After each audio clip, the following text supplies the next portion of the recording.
Action! How's it turn? Yeah. Look awake, feel awake. You're tired at the minute and sore? And he smells great. I was going to say, if there was smell-o-vision, David smells pretty good. Someone says he's got a lot of palm power on the night. Phone part. I think that was you. But, no, so he also was sporting a wee ginger moustache and a bit of a beard, and he's carrying a Schofield Bible, so to me that is a bit more cowboy, very Tombstone cowboy-esque at the minute. Dark holiday style. But we're back in Daniel 1. Daniel 1. Daniel. From verse 8 on to the end. Yeah. On to the end. So will I read that? Just Go ahead, any guys, you read issues? it. No, That'd be all right. great. Go for it. Okay, so starting And if with you're verse- listening, grab a Bible and read along. That's or it. follow on your phone. But Daniel resolved that he would not defile himself with the king's food, or with the wine that he drank. Therefore he asked the chief of the eunuchs to allow him not to defile himself. And God gave Daniel favour and compassion in the sight of the chief of the eunuchs. And the chief of the eunuchs said to Daniel, I fear my lord the king, who assigned your food and your drink, for why should he see that you are in worse condition than the youths who are your own age? So you would endanger my head with the king. Then Daniel said to the steward, whom the chief of the eunuchs had assigned over Daniel, Hananiah, Mishael, and Azariah, test your servants for 10 days. Let us be given vegetables to eat and water to drink. Then let our appearance and the appearance of the youths who eat the king's food be observed by you, and deal with your servants according to what you see. So he listened to them in this matter, and tested them for 10 days. At the end of 10 days, it was seen that they were better in appearance and fatter in flesh than the other youths who ate the king's food. So the steward took away their food and the wine that they were to drink, and gave them vegetables, and took away their food. Sorry, that's me back again. As for these 4 youths, God gave them learning and skill in all literature and wisdom. Daniel had understanding in all visions and dreams. At the end of the time when the king had commanded that they should be brought in, the chief of the eunuchs brought them in before Nebuchadnezzar. The king spoke to them, and among all of them none were found like Daniel, Hananiah, Mishael, and Azariah. Therefore they stood before the king. And in every matter of wisdom and understanding, about which the king inquired of them, he found them 10 times better than all the magicians and enchanters that were in all his kingdom. And Daniel was there until the first year of King Cyrus. Amen. Interesting. So back again, and Daniel, this is his time as 3 years of training before the king, studying up to be in the king's service. That's good there. Turn you that in silent, Simon. On the Android. So still training, learning basically to be a government official, a civil servant in many respects, and will be his field of work and expertise from now in his early mid-teens until well into his 70s and 80s. As you see there, by the end of it, and Daniel was there until the first year of King Cyrus. So he's 73 years, they reckon. 73. Events recorded in Daniel cover a period of 73 years. And then he would have been about, say, we said last time about 14, 15. There's no exact number. Yeah, mid to upper teens. That'd be about mid-80s, late 80s. I was perusing, like that wee word, the Faith Mission bookshop while we were at that training thing this morning, and Wearsby titles his commentary on Daniel as "Be Resolute." So even with that thought, Daniel's plan is to be steadfast. For God is to be resolute and fixed in his purpose. And again, he starts, and this really is the start, of Daniel's life within his working life, but also in his stand for God in this pagan culture. Yeah, well, we noted the last time as well that I mean, you were saying they were getting trained for the work they were going to do, but it was also like it was a complete they were being completely retrained in how to think. Even you know what I mean, their whole think, you know, their names was changed. They were learning another language, so in that way, it was so much more than, say, just being trained for a job. They were being trained to live and think in a certain way. And as much as obviously we'll see as we go through this, Daniel was obviously very gifted. So was his friends, and that's why they were chosen. And there were certain things that they probably didn't mind being changed. We discussed that the last time, different meanings and the names. But that didn't change who they were, you know. So I think it's interesting when we think of all the things that changed. Some of the things probably didn't bother them. They probably realised like this is just the way things are going to have to be. Yeah. But then, as we're going to look at, they made distinguish. You know, they were resolute on certain things, to use what we were saying, and that's how they, stood out. That's how they made a difference. That's how they stood out in relation to everybody else, which I think is the key thing there. And one of the other things there that I was thinking on, just even on throwing back, this was Nebuchadnezzar's standard practice, was to take young men from the countries that he conquered, and even just to give himself a feeling of power. You know, as he wandered through his court, he seen, you know, Egyptians, he seen Assyrians, he seen whole ranks of people, and they were all serving him within his palace. That gave him a boost of, you know, it's not I don't just command Babylonians, I command the world to him. You know, just to show his reach and his power. But to get back into the text, and to move us on, Daniel resolved that he would not defile himself with the king's food and with the wine that he drank. Now, we debated that a fair bit over the past wee while. Was it meat offered to idols? Like, did it break the Jewish law in the Torah? Did it, you know? What was your conclusion, Gareth? I think it could have been. What were you going to say, Dave? No, I think it was offered up to the titles. So you think it would have broke the law then? I think it would have been there. What if the wine you were mentioning? There was no problem with drinking wine. Well, in the Old Testament, obviously wine was almost the safer option of, like, water could be easily infested and all the rest of it. Whereas the alcohol content, a bit like currently now with our hand sanitizers, the higher the alcohol content, the killing of the germs. But that's neither here nor there for that. But again, wine could be used as offering to idols. You seen even in the likes of the Old Testament where you would have had drink offerings, a bit like Paul and Philippians, we throw back. Yes. Poured out. Well, a portion of that could have been poured out to idols as well. That's true. It being the king's food, all likelihood could be that it was offered to idols. The other thing I was reading is it could have been killed with the blood still in it, which is another caveat of the law where the Hebrews weren't to eat anything with the lifeblood in it. It had to be killed and drained. Yes. So it could have been that there.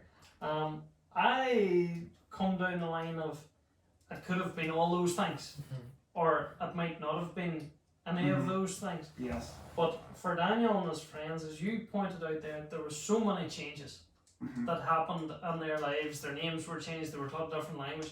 But to them, that was an external change out of their control. But what they could control was what went into their bodies. And in this wee small, not act of defiance, but an act of worship towards God, they said, well, in the one thing that I can control, I will worship the Lord from this. I will honour God. And again, the text isn't clear on this thing, but obviously with the way that God grants favour, it was inspired by God. Yes. and for his glory, and he was pleased with this decision. Well, you find that throughout Daniel as well, even in the later, as he's, during like the Medes and Persian, Darius. Am I getting that right? As Yeah. Darius comes Yeah. later on in chapters. That God is constantly giving Daniel favor with people. Mm-hmm. So yeah, there's no doubt it's from God. I think there's just a really good practical point there too. Mm-hmm. You always try and we're trying to think, how do we apply this to our lives? I think it's true. I think there's things in our lives we can't control. There's things in our culture that will affect us. Mm-hmm. And may even change how we think about things, you know what I mean? We all have opinions on things. We have opinions on politics, opinions on Brexit, opinions on different things. But some of those things are okay, they're just opinions.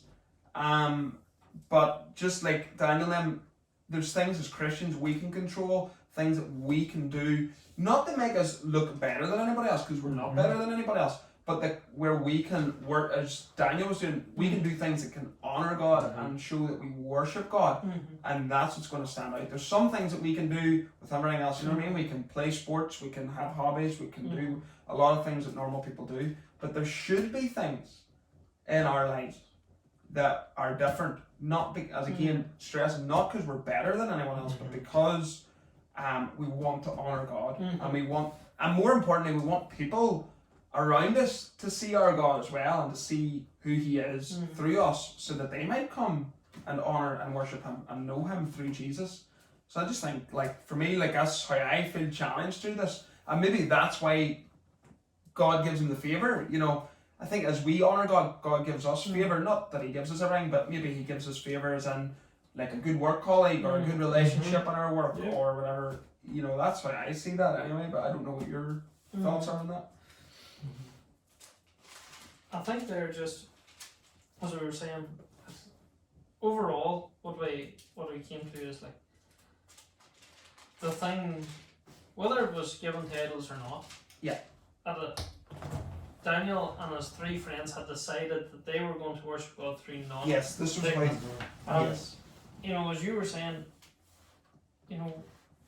Daniel and his three friends went about this in a correct manner as well. They didn't just decide to do this off the bat. They seeked almost permission.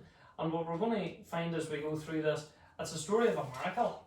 Because by all intents and purposes, people who eat water and vegetables are not going to look fatter of flesh, to quote my way, than people who are eating very rich food. It doesn't make. Although we did say maybe the Babylonians were like gluttons. Maybe they were too heavy in their meat. I don't think and then when the meat and the drink's in, the sense is out. And the belly gets bigger. they get pasty. But I don't know. I mean, that's maybe. Sorry, that's not very helpful, perhaps. But I agree in principle. There's no doubt that what they were eating was not as. I think it would be fair to assume it would not be as nutritious, as beneficial as we would view it today. For example, if we were to go now, if you and Dave were to eat the meat and drink the wine or the slur, and I was just to eat vegetables and water, which does not appeal to me whatsoever. Essentially, you're on a I diet. definitely would fade away, like. So yeah, I think it is a miracle. I think you're right to see that. Very much so. In my mind, anyhow, it's this whole section boiled down as God setting aside these four people for Himself and raising them, first of all, through favour, setting them into the position of the king, but also displaying that He is their God. And again, it comes back to that idea of, God has said for Himself that He wants to raise up a peculiar people of His very own that worship Him in spirit and in truth. And again, Daniel's shown here, and the other youths that we're talking about, these are other Israelites, these are other Hebrews. So they've distinguished themselves by putting God as their priority, and God then distinguishes them by showing them to be better, with more wisdom and more learning. So as they carry through, he goes to the steward and sets this test. Test your servants for 10 days, a reasonable amount of time, and even then there's a wee bit of a play there on words. Test for 10 days, and then in every matter of wisdom they're found to be 10 times better. Just a wee play on words, just to show how distinguished they are. Let our appearance be checked. So again, over this time here, it's not again the encouragement of that we could take, oh, it's a diet, and there is times we could all do a wee bit of a diet, but it's to set aside the time to show a drastic, at least a noticeable change in this regard. So they go through that there 10 days, and then it comes back. And so as for 3, whenever they came back and they seen them, where are we? At the end, verse 15, Simon, you take from there. At the end of the 10 days. Yeah, so at the end of the 10 days, their countenances appeared fairer and fatter in flesh than all the children which did eat the portion of the king's meat. Thus Melzar took away the portion of their meat and the wine that they should drink, and gave them pulse. So is it fair to assume then that once they had passed the test, that they just ate pulse all the time then? Pulse or vegetables? Sorry, Well, yes. We've been playing on this, so we got to, good old King James render there, pulse. What is pulse like? Well, But it is essentially vegetable and water, from what I can look at. vegetable broth or whatever. Let's see, I have the amplified here too, you see. But of course.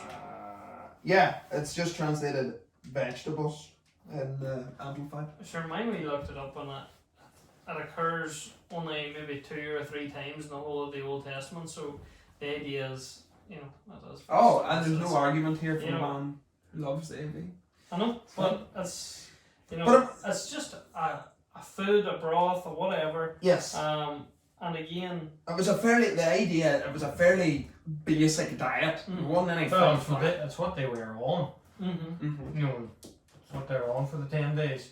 So they just continued. Is that right then? So I actually never picked up on that before. So is that right to assume that once they passed the test, then that was it? Oh, I assume it was it for the majority for their training. Mm. And later on, I was kind of flicking through there. That's why I kind of rambled after you finished your comment about the eating of the food, because it does talk about that Daniel goes on another fast and sets aside meat. Okay. So I'm not 100% convinced, based on the text, that he became a vegetarian for life. no, I would say I not. think it would be But just for the training.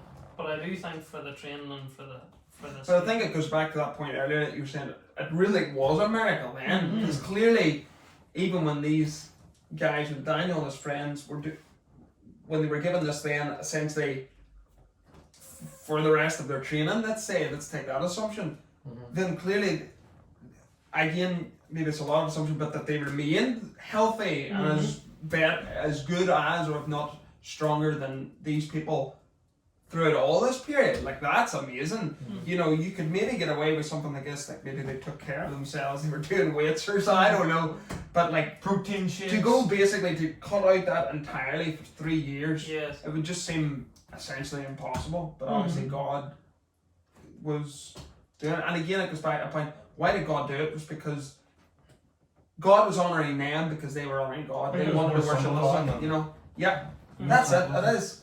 It's basically like it says in Samuel, they that honour God, He will honour. Yeah. That's that principle. Yeah, as a sorry, is thinking, we can reflect that in our lives, Lord. It says there that, where to say that, as for children, God gave them knowledge and skill and all learning and wisdom. You can just think, they are putting good things into their body. Where we can, if we take in more of God, read the Bible, do devotion in quiet times, and and cut out, you know, all the rubbish, all the, let's just say all the crap, old crap TV and old crap music and stuff like that there, you know. But you know what I mean, you know. Oh, yeah. You are what you eat. So if you're taking on God, you're going to throw out God, you know. You're going to be filled in the Holy Spirit. I can't remember where it is, but is Jesus not basically so much to say that? There's a portion in the Gospels where that's basically what it says. I'm trying to search for it. I'm not even going to try it, but there is. We should find that. Yeah. It's like what you take in doesn't affect you because it just passes through and is through out his waist basically. Yes. But and then it talks about as it the eye being the window to the soul and what takes in full light and. You know, Yeah, so maybe it's not a perfect palette, but it's the same. And there's your challenge to those who are listening. Go and find that passage, or if you can find it. But sorry, Dave, keep going. Yeah, exactly. What do you call it? Just threw me off here. Blah, blah, blah. No, completely not. Putting stuff in, crap. Cut out the crap TV. You've lost me. No, what do you call it? No, just what I was saying. No attributes of God. You take in God. So you do, and then God changes you, and as we were chatting about, you know, was it a pulse? What were they taking on? No, was it? It didn't even really matter. It didn't even matter really what they took on. They're honouring God, and that was the main thing. And it just, you know, if we apply that to our lives and we honour God in the way we can, you know, we take a stand. You know, we don't run with the crowd, as it says there. They moved against the crowd. I didn't say that what the crowd was. You know, the other ones were taking were bad. You know, alright, we talked about that, you know, but essentially, if it wasn't offered to idols and it wasn't this and wasn't yes. that, essentially there's nothing wrong with it. But it was just them taking a stand, and as you said, something they could change. That the Babylonians couldn't make them do this thing. And also another thing was, you know, we sort of skipped over, was the eunuchs, and it's like, could they have been eunuchs? And I don't think they were, because in the Jewish law, it says about mutilation of the flesh is, you know, against God's law. So if they're going to take a stand against something like what was offered to gods or this food and drink, they'd obviously stood against being mutilated at the same time if they've been turned into eunuchs. On just an aside, and that's going to. I was wondering if somebody was going to bring the eunuchs up. Good man, Dave. But when just before Gareth gets that there, you know, so if you take on God, you know, he's going to change your life, and you know, you're just going to, you know, it's like that's on little by little. You know, you're going to adopt and take on, unbeknownst to you, it'll just naturally happen. The attributes of God. You know, so just, you know, just. That's why you're not being asked to sing in the choir. I know, but no, that was just a wee thing. You know, so I've seen how you could apply it to your own life very, very easily. You know, jump back again. Philippians. Yeah. Things that are true, things that are honest. Think on these things. There's a whole lot more in that list that I can't remember, but that's the same principle. Like what Dave's saying and what's being taught here, it's true. When you want to honour God with your life, and when you cut out all the things that are causing you to basically to not honour Him and that keep you away from God, then when you cut those things out, then as you're saying, the more you take in of God, the more you reflect who He is, and that's what we're meant to do. But as you said, it's not that the people around us and the people that we interact with are necessarily horrible people. But when we honour God, then do you know what? We could probably see things like, it's maybe not as dramatic as eating water and vegetables and our physical appearance, but you know, maybe as Christians we look and there's just been times maybe in work where things have went well or something's happened in our life and there's just no other way around, like it's just God's blessing you. Yeah. God's honouring you because you're seeking to be faithful to Him. And you know, all of us could probably look at times like that and just go like, I don't know, or know someone and that person go like, I don't know what it is with that person, there's just something about them, but they're just clearly walking with God and God's blessing them and honouring them in ways that maybe He's not blessing and honouring or blessing us, but you can just see it, and that's I think that's what's meant to be taken. Well, you could just change the text easily, and like I was just thinking there, like whenever it's home, where is it? Like say, they're told to eat the best wine or the best meat and all that day. You know, if you change that there, if they're told, like that is very up to you. You know, you had to watch like that Game of Thrones or the goriest as I think it's HBO at the moment, is that American network which puts out the roughest stuff at the moment. If you had to watch Rambo. if you had to watch all that there, right, and then they're taking saying, no, we're going to say we're going to do our devotionals or Bible studies, watch Christian films, God-based things, and then at the end, they're going to be so much fuller in the spirit, and so you would be if you reflect that, in these times, if you sort of modernise that. It doesn't take too much, because it's, God's message is the same yesterday as it is today. So it's just different times, but things are very similar. Just, I'm going to bounce on these 2 points, just for what you're saying, as an act of worship. When we chatted about that there Thursday night or something, it was just a thought that had come to me and I'd forgotten until you said, was that, they were being taken, every meal then became an act of worship. And it became a reminder, same way whenever they think in Deuteronomy where it talks about the book of the law should be in your heart, bind them, write them on your doorposts, have them on your wrists and your hands and in front of your eyes. Every time they came to a meal, they looked around, they seen the boys eating a steak or the ostrich or whatever they were eating, and they seen them eating the vegetables, and they remembered, well, we are doing this unto the Lord. Who is the Lord? And then they can remember their names. God is judge, God is faithful, who is like our God. And again, to encourage them to look around. The rest of the people were being assimilated, becoming Babylonian. They remained Israelites. They remained God's people. Bouncing off the eunuch thing. Josephus, who was an ancient historian anyway, would have went down the line that Daniel was made one of the eunuchs, and actually it was prophesied beforehand. God prophesied in Isaiah, and I'm only reading off his notes but also seeing it here.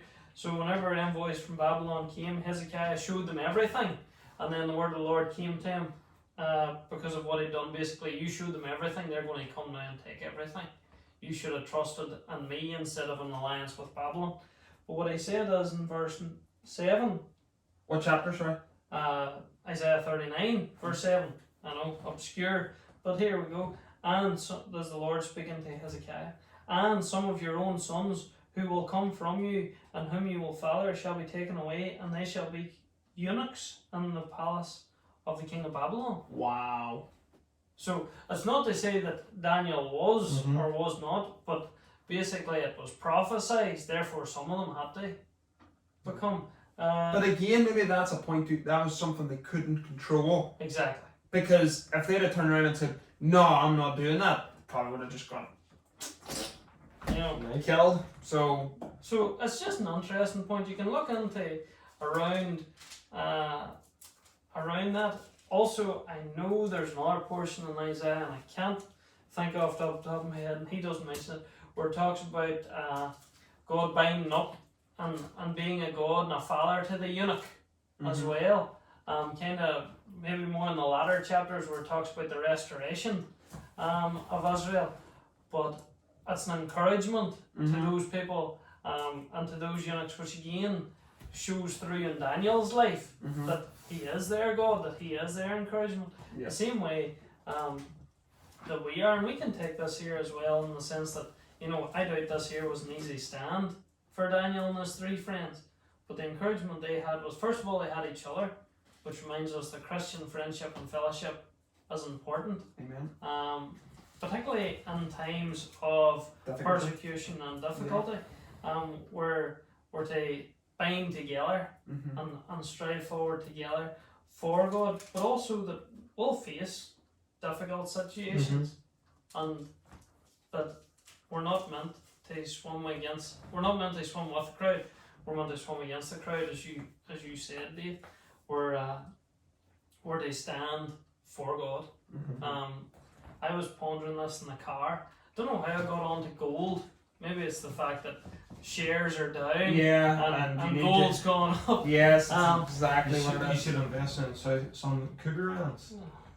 Birch gold. Right. Type in Ben for 10% off. Stop messing. So, but the idea there, if you think of, and it talks about this later on in the likes of Romans, where it talks about our characters being tested. Mhm. You know, the only thing that we do of any significance within this life is things for Christ. The only thing within us that shines Mhm. for God is the Christ likeness Mhm. that we're displaying, the displays of Christ. So as we're taking on Christ, more Christ as being not manufactured and growing in us, the more of our life that whenever it's burned away and all the dross, which is just the waste and the slag, is taken away, which takes away all of us, all that's left is Christ. Mhm. What percentage of you, what's your carat quality of gold in your life? Mhm. And that's just a question. I'm not even throwing it back, but it's interesting, you know, to think of for ourselves. You listening, us, are we 24 carat, are we 18, 7? Where are we sitting? And we know ourselves. But the thing is, it's one of those things we can work on with the Holy Spirit helping us. But like Daniel, our desire has to be there. You know, so that's just a thought. I've done 3 there instead of 2. No, that's okay. We're probably wrapping up here anyway. Just verse 20 then, kind of, I suppose we've kind of got to now anyway. Well, obviously they went in and they communed with the king, and obviously he has seen none of them were like Daniel, Hananiah, Mishael, or Azariah. Verse 20, in all matters of wisdom and understanding that the king inquired of them, he found them, as you noted earlier, this one, 10 times better than all the magicians and astrologers that were in all his realm. And Daniel continued even under the year of King Cyrus. Again, surely that's another honour thing, because it wasn't like he was essentially, Daniel was giving him all this knowledge, but who was giving that Daniel and his friends knowledge? God. Verse 17. As for the yes. God gave them learning and skill and literature and wisdom. And Daniel A rhetorical question. Exactly.